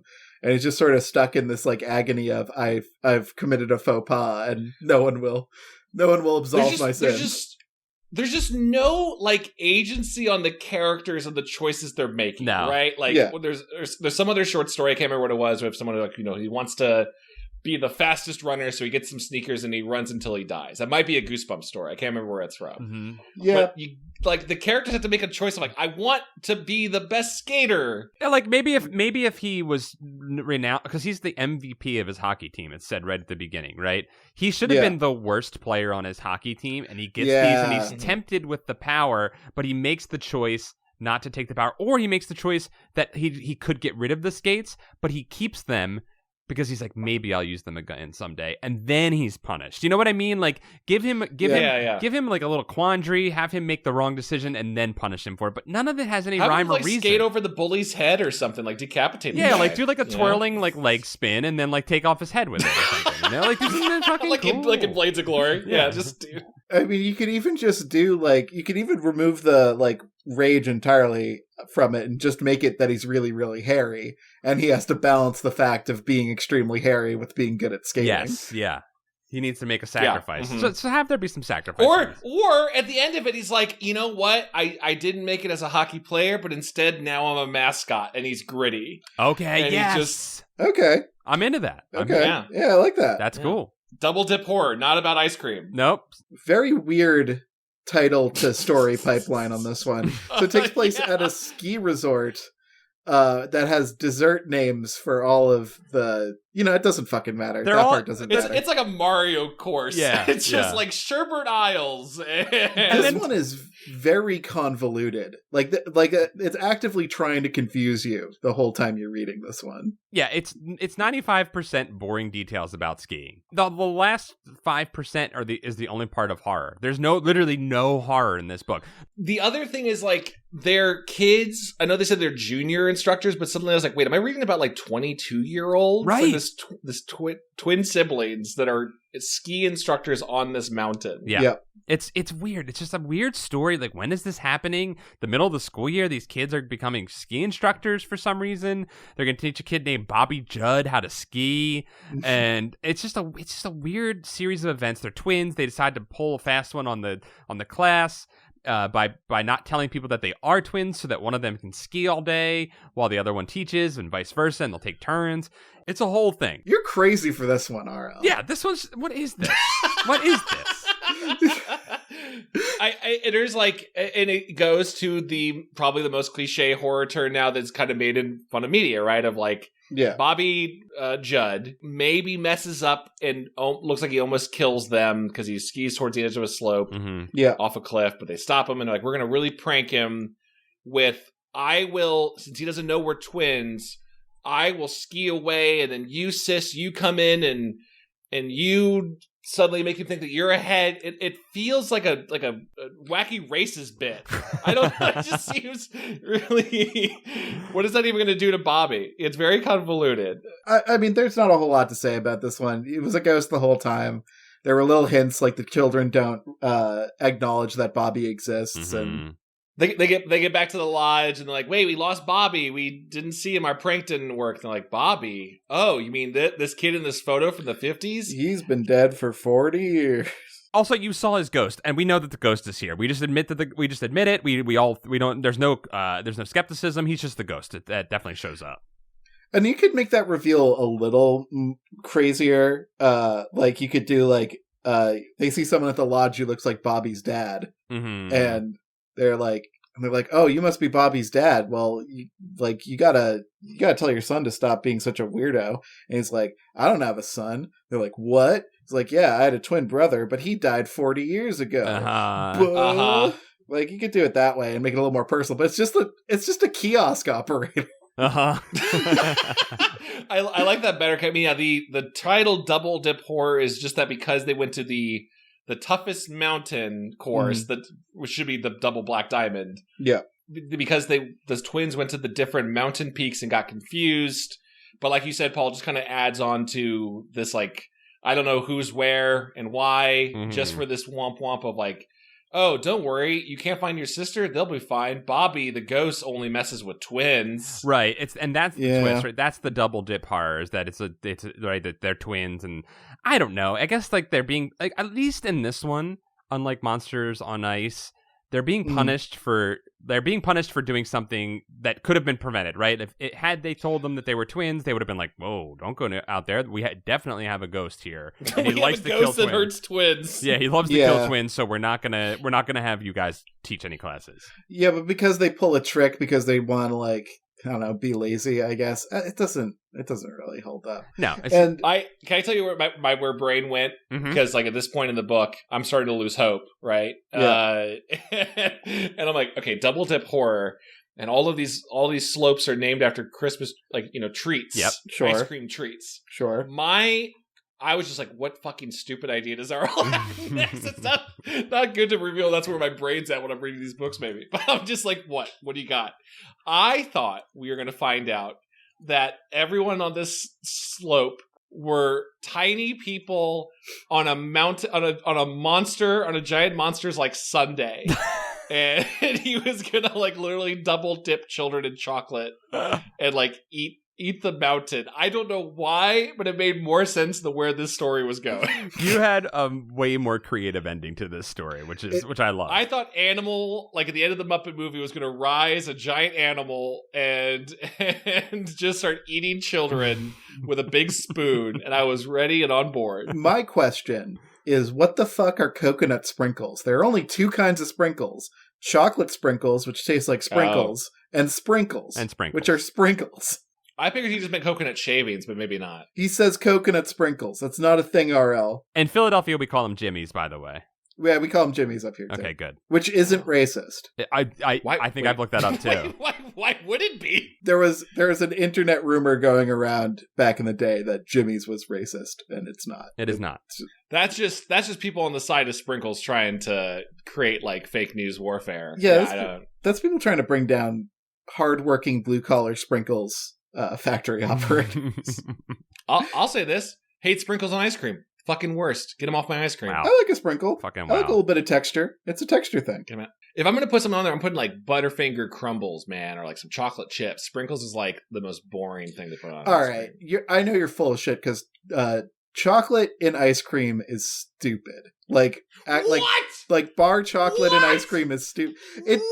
It's not good. It's the bad. Warm chocolate is amazing. Cold, like ice cold fucking chocolate. I love a chocolate chip. You get some like Reese's Pieces on there, Kevin, in your ice cream. You get some. Oh, that's like what Ben and Jerry's has been doing for 30 years, my friend. Mint chocolate chip in my ice cream? Yes. Give me the chocolate chips. I agree with those flavors, but not with the presentation of chocolate in 90% of its usage in ice cream. I know what you mean. There's a little bit of a waxy vibe when you're biting into it, and that creates a Teflon surface for the ice cream to slip off of your tooth, which is where all the flavor goes into your body, on your tooth. And that you're talking a lot of sense, Paul. That is a problem, but I do like it. Y'all, this book is going to end us. Unless we end it first, can we? All right, Paul, you actually kind of liked Santa's Helpers, right? Or it was fine. So after Marshmallow Surprise, Monsters on Ice, and Double Dip Horror, I was feeling pretty low on this book after a while. I was starting to think we were on a downtrend. And Santa's Helpers comes along. I like Evil Overlord Santa. That's kind of fun. So that's fun. There's three siblings. The youngest is Diana. Don't remember the two other kids' names. Doesn't matter. Those two kids are dicks to Diana. They always tell her that she's not a member of the family because she looks different. They're always picking on her. They go sledding in their new cheap clothing that their mom got them that makes them look like little Santa's helper elves, and they're being made fun of by their friend, and they're going sledding. They pick on Diana. They make her lift them up the hill. They're being a real big dickheads to her. Mom shows up, takes Diana home. They spend the rest of the day sledding. They lose control at the end of the day, fly into the woods where they are assaulted with nets by they're caught by other elves. I love that part. I do love that part. It's kind of funny. They're captured by elves. They're taken to a giant factory in the North Pole, seemingly. These kids are dicks. These kids have been dicks for the whole first, like, 3/4 of the story. And by the time they get to Santa, who's, like, an even bigger dick. An even bigger dick, sentencing them to, like, 18-hour days in a sweatshop. Mm-hmm. Yeah. Evil Santa Overlord is fun. The other elves are being dicks to them. And they're like, no, we promise we can teach you. We can tell you that we're not kids. We can show you. And they have them take them home. And the twist in this one's good. They go home. And because it's a Twilight Zone episode, because they've been evil this whole time to Diana, Diana says... Diana's Rorschach makeup comes on. Yes. Diana stretches a Rorschach mask over her face, and she looks down and says no. It says no. No. She doesn't even really disown them. She just says, I'm looking at what her actual quote was. She's like, you guys are always saying how we're not family. Yep. And you said I'm not your sister. So that's what you guys said. She uses their words against them. They get their comeuppance. And I think it's pretty good. It's a not bad. Yeah. It's not the greatest story. It's not the most engaging story overall. But I think the twist is pretty good at the end. The kids get what they deserve. And Diana kicks ass. Go Diana. I think the moral of don't be a fucking shithead is an eternal timeless classic. Yeah. If there had been one detail of like you find out that all elves are really just there's an endless chain of kids getting kidnapped and coerced into becoming elves. Yes. That'd be fucking rad. They could have gone a little further with that. That would have been fun.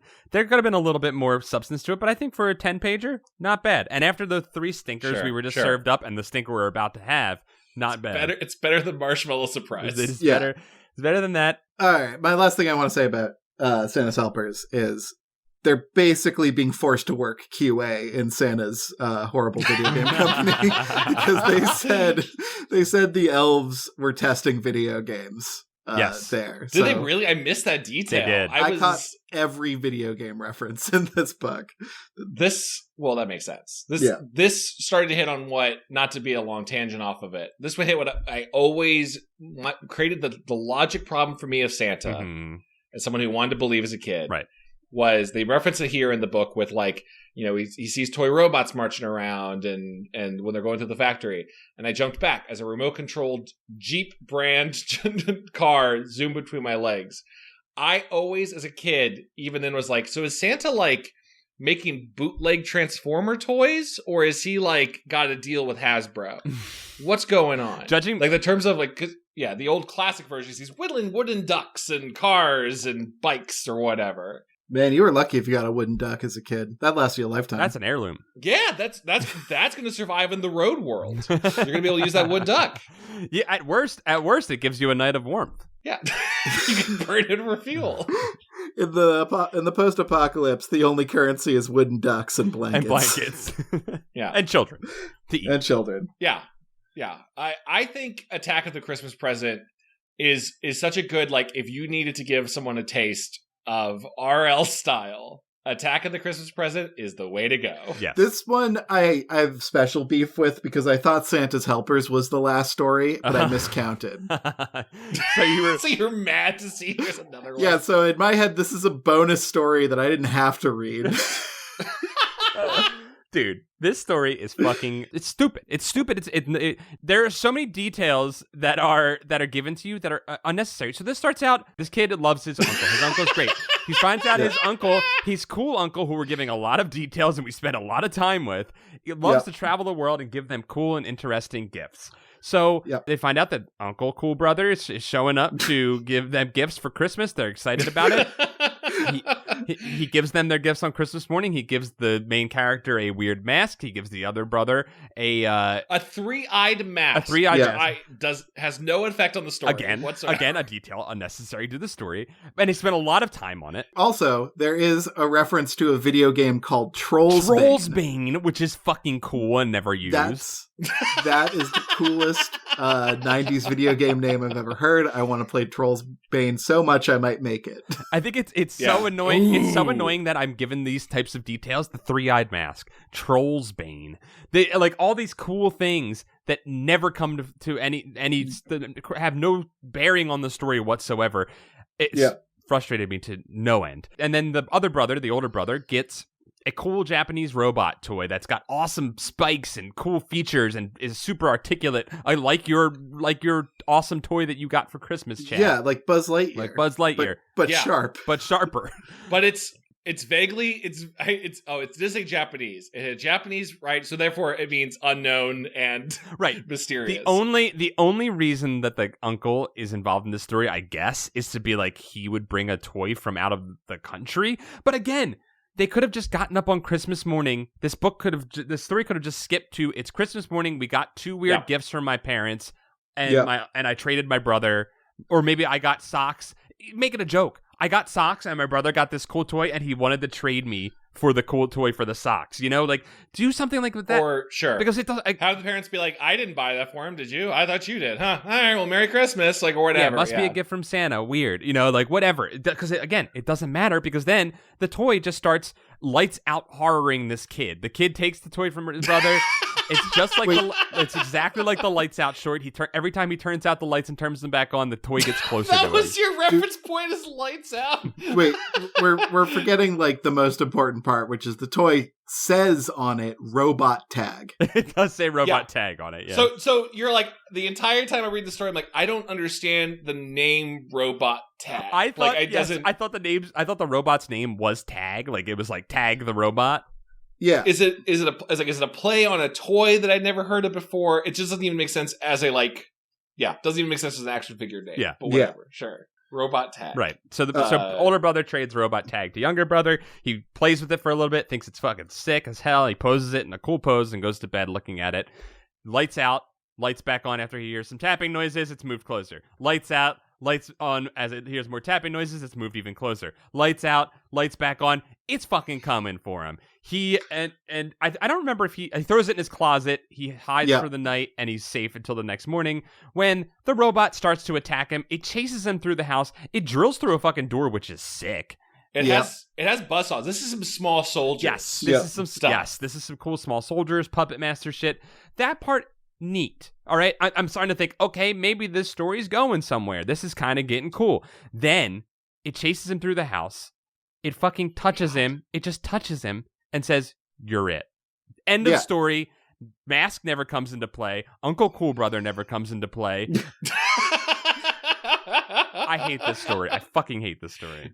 The entire time you're like, why is it called Robot Tag? Oh. Yeah. For that joke. Yeah. For that joke at the end. Yep. Okay. It's a wet fart of a story. I have to, that's it. That's the thing. Like that's the whole story. It's such a non-story. It's such a last filler story. Like you could tell, usually you would think you would put your anchor, right? We've all played Flip Cup. You put your best flipper at the end, the anchor. Exactly. You know? This is not a Flip Cup situation. We put all the anchors up front to get Kevin, you nailed it. It's to get the Scholastic Book Fair sales, to lure in the kids that read the first couple stories and say, this one's on to something. And then we put the fart at the end. I feel like you could have ended on Santa's Helpers and given it like a creepy note, but ending it on this ends it on a, well, that's a joke. Yep. Drive safe, everybody. Tip your waitresses. You can't return this to the Scholastic Book Fair, so no refunds. Fuck you. And that is how this short story anthology ends. It's not with a bang, but with a whimper, and that's it. We're done. I like this format. I think I enjoy the rapid fire stories more than having to slog through chapters of nothing. At least when you get a stinker, you can move on to the next one, right? Yeah. But when you get stinker after stinker, like the last half of this book is, it can kind of feel like there's no hope left, right, in your life, right. If we had ended on Ice Vampire, Ice Vampire is fucking fantastic. I will fight for Holly Jolly Holiday to be my personal pick of the book. I'm on board with all 5 of these stories. There's 10 stories. Oh well, there's only 5 that matter to me, so that's why. You don't recognize the sovereignty of the other 5 stories. I refuse to let them into my mind NATO. Yeah.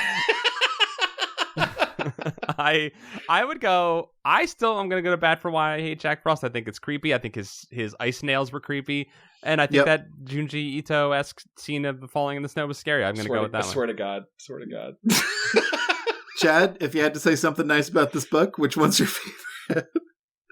I'd say Nutcracker Nightmare, mm-hmm. Really? Ice Vampire, I think Nutcracker Nightmare was stepping towards something that could have been actually really scary, being trapped in a perpetual nighttime, an endless time. Yes. Yeah. When the one time I took an international flight to Japan, I got a real bad anxiety attack and cabin fever because I had been on the plane for like 13 hours and I didn't know what time it was. I didn't know whenever we'd land, and it felt like I had been there for a week. Yeah. And I really, really had a bad time. And Nutcracker Nightmare reminded me of this, to kind of like, you're stuck here. No one else wants to help you. That's scary. Scary.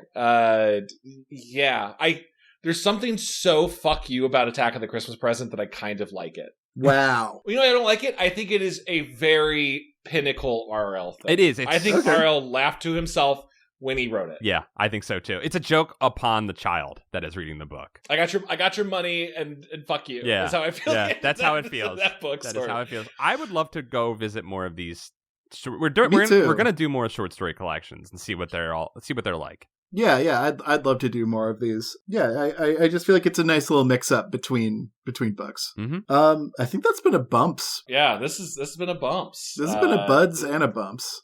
Well, and I do want to tease something we discussed. Oh, the search for the ghost written books. Oh, shall we one day go full CSI and search for? Well, we know that the writer of Why I Hate Jack Frost also did Fear Street. Right. She did 2 Fear Street. So we'll need to do the full readings of all the Catherine. What is it, Catherine? The Catherine Lance selections. Study the style and then go back to the ones that we think are ghost written. My goal is to get at least, even if we have to like modulate their voice to protect their identity, we get a ghostwriter on the podcast. Yes. To talk about the process. We've had people before email us and saying like a friend of a friend or like a high school teacher claimed to have written a couple of the books. Yeah.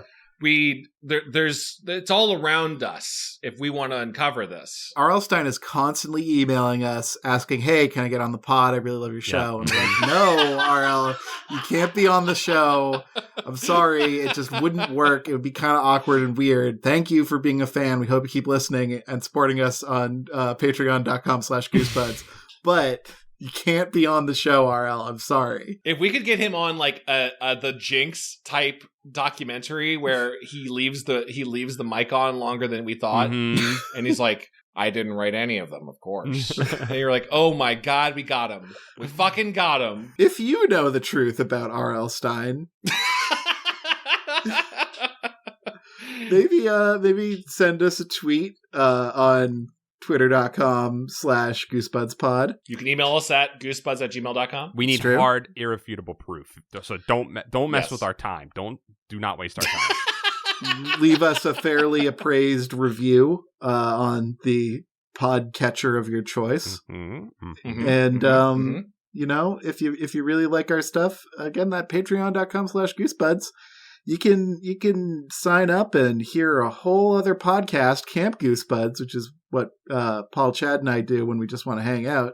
You can listen to dozens of Camp Goosebuds on there. If you haven't listened already, we just dropped a free bonus Camp Goosebuds for everyone on the feed right before this one, and it's a good sample of the kind of shit show it becomes in a good way. You too could have that every month if you so choose. Please go to patreon.com/goosebuds. Hey, is there a weird person in your life who listens to this podcast that you are having difficulty shopping for? Oh my god. Well, guess what? You're in luck. We have a store. It's goosebuds.store, and you can buy like a hat or a shirt or a tank top for your weird podcast loving friend and support our show. Hey, and if you want to get them a subscription on a Patreon, do that as a gift. That's a great gift idea. That's a fun gift. Yeah. Yeah. Oh. Or you could just buy it for yourself because December is stressful as fuck. Yeah. Oh, we also have stickers on the store. We also have stickers on the store. Stickers are cool. Stickers are cool. Tag your it. Bye-bye. All right, bye. Bye, tag. Yep, that's it. That's how it ends. Okay.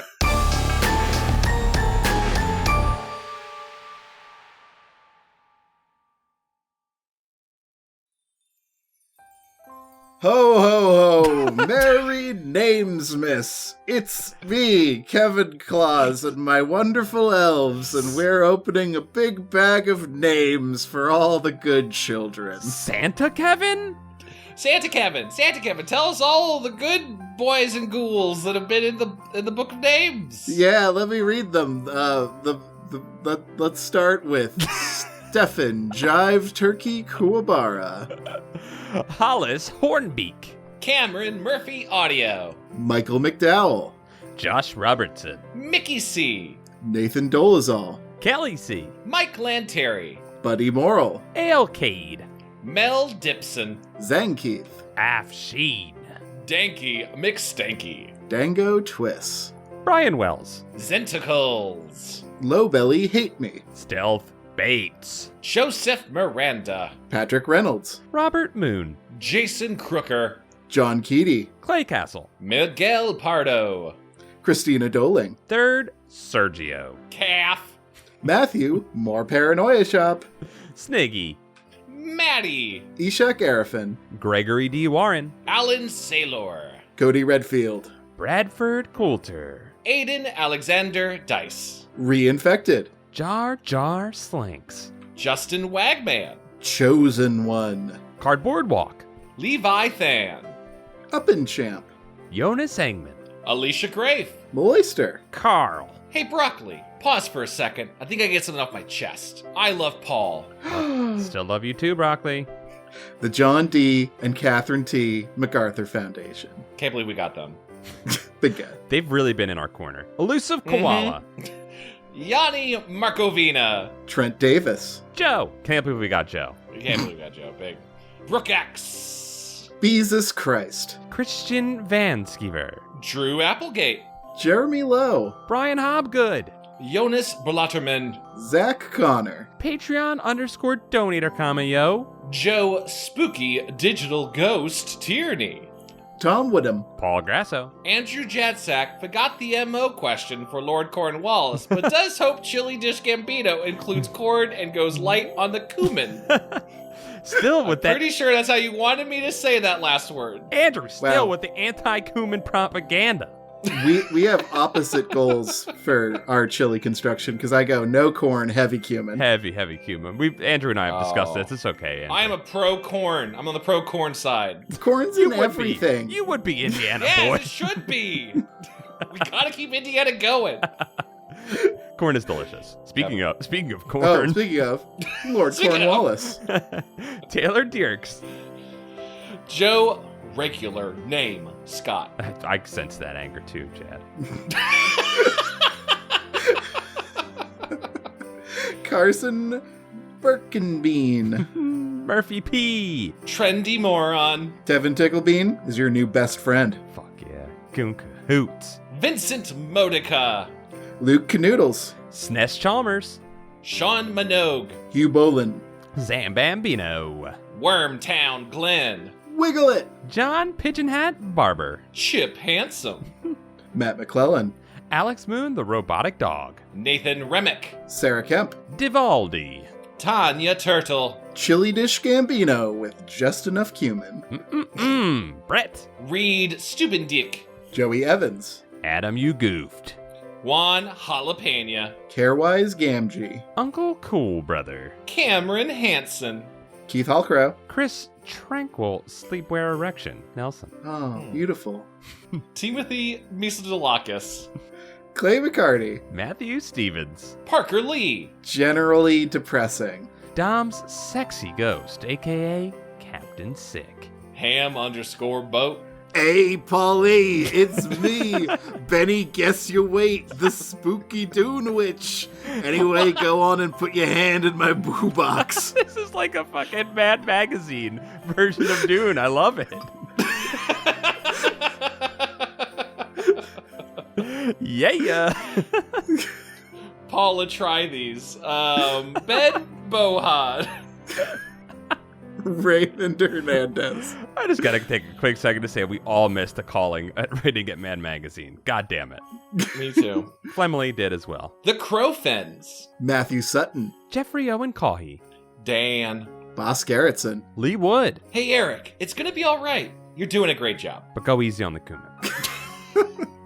Oh, wait, it's me. Kelsey Kinnaman. You got it. When dragons rule. Russell Castberg. Yes. Nice. Xavier Jimenez. Brendan Arafin. Liam Neeson's dough. Welcome to the Discord, Liam Neeson's. Yeah, we saw you get on the Discord, Liam Neeson's dough. We saw it. Crispy Trickus. Scotty Pippen. Get on there, Scotty. We need you. We need you for the pickup game. Scotty, we need the triangle offense. Come on. You're dying out there, Scotty. Jonas Evan Voldson. Calamity Carl. Germ Juice. Streak. Meet Virginia. Nick Johnson. Dungeon Kappa. Stephen Day. MC Hamster. Zach Weir. Limp Duck. Alan G. Jussum. Tobias Clark. Michael Kupka. Julian LaMendia. Ryan Adam Muth. Ryan Carroll. Andre Villanueva. Jeremy Bowser. Megan McCormick Mason. Ninja Breadman. Hood Lemon. Got little moi pretty French. Oh ho. Peanutberg. Level 69. Dr. Chocula. Jimmy Soul. Estamina. Lord of Paul's Pants. The Davy Boy. Kenny M. Moon Juice. Dr. Diarrhea. Kieran McNamara. Diet Soda. Skelefella. Jackie Ledoux. Coleman Laguza.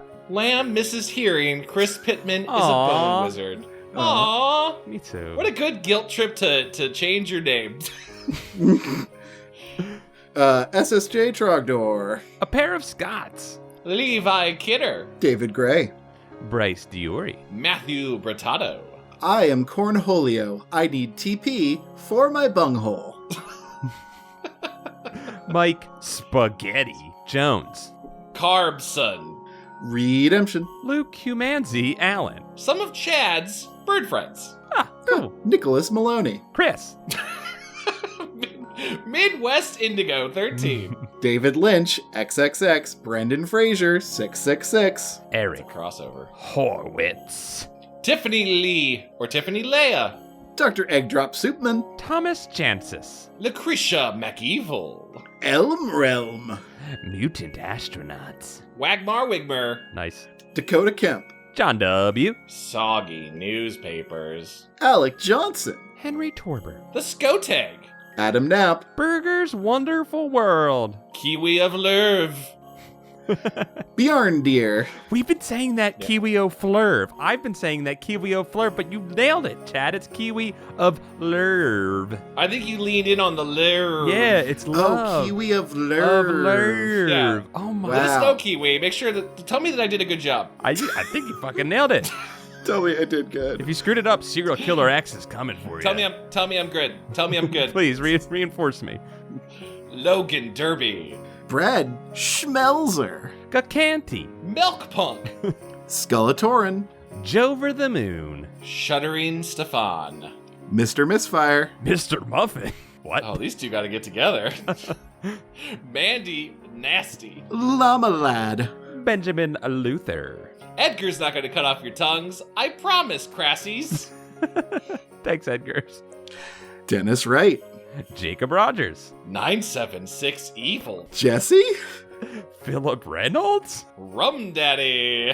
Cameron Gansveld. Chicago Frank. Nathan Gurney.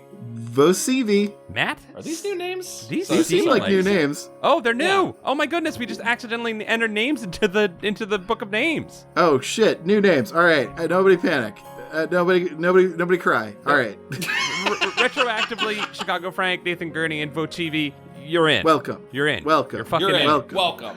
You're in. Matt Septor, welcome to the Book of Names. Wait, Greg Gervasi was here last time, I think. Oh yeah. I don't know anymore. Well, All Greg, right. Greg, hey, you're back. welcome again. You know what? You're still new to the Book of Names. You're getting welcomed anyway. Daryl Flynn, welcome. Fucking hi, Dakota Kipper. Ryan R. Davis, nice to meet you. Anthony Rodriguez, good to have you. Pizza Bagel Rocco, hope you're sharing those pizza bagels.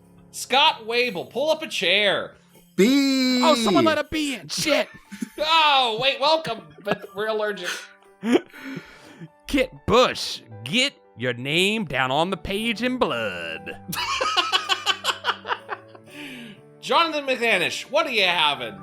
Ho, ho, ho, and welcome, Peter McGregor. Oh, Santa Cole's back. Yeah, I'm Santa back. Cole. I'm back, and my thirst for blood has been quenched. Thank you for all the names. Oh, thank God. Oh, God. We've survived another year. Thank God. Thank you all so very, very much. Have a good holidays, y'all. Bye-bye. Bye.